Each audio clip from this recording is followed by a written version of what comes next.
Hi, my name's Stephen Arnold. I'm head of Clean Air Zone for Birmingham City Council. My role has been the overall delivery of the Clean Air Zone, and now that it's live, its operation.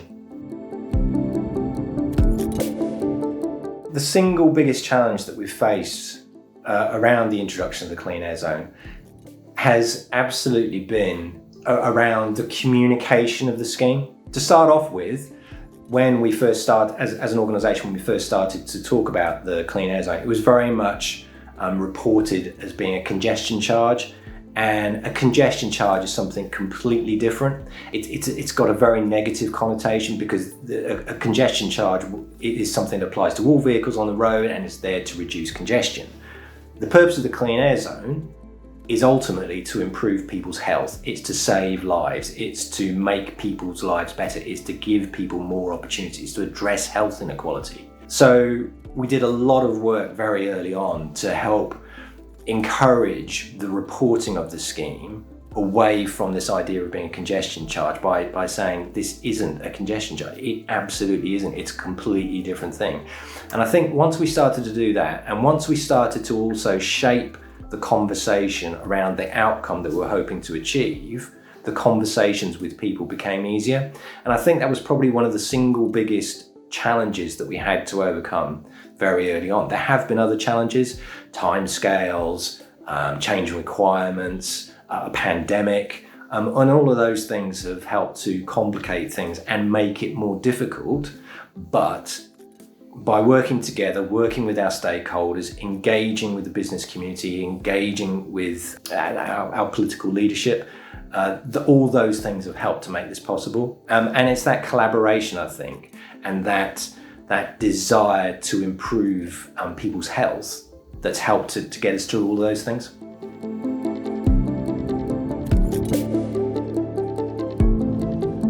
If I was asked about the single piece of advice I'd offer to another local authority introducing or considering a clean air zone, it would certainly be about the need to engage and communicate early, share the plans, discuss the plans with your key stakeholders as early as possible, and use the feedback. Use the feedback to help shape whatever scheme you want to introduce. And it's really important as well that you have a scheme that's built around local need. For Birmingham, we've introduced a Type D clean air zone because of the volume of vehicles that we have. We've designated an area that is contained within our middleway, but each local authority will have different requirements in terms of vehicle composition and the area where they've got exceedances of nitrogen dioxide. So it's really important to engage with the local business community groups as part of that development process.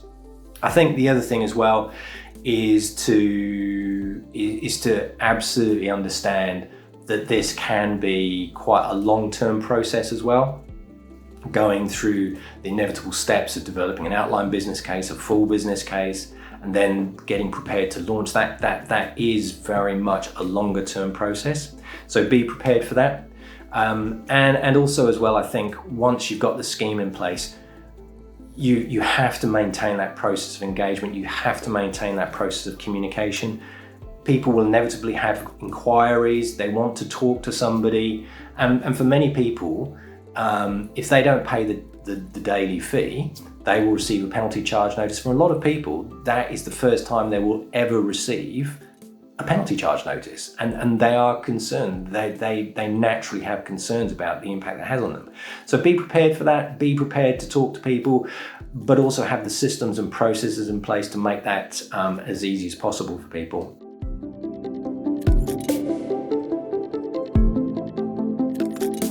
As part of the operation of the Clean Air Zone, it's really important to work with suppliers and partners who can stand with you every single step of the way.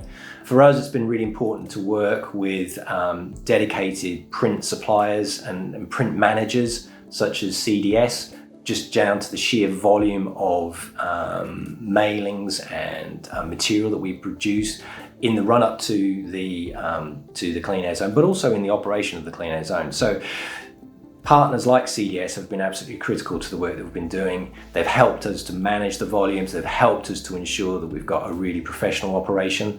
And that's also been part of the critical to some of the success.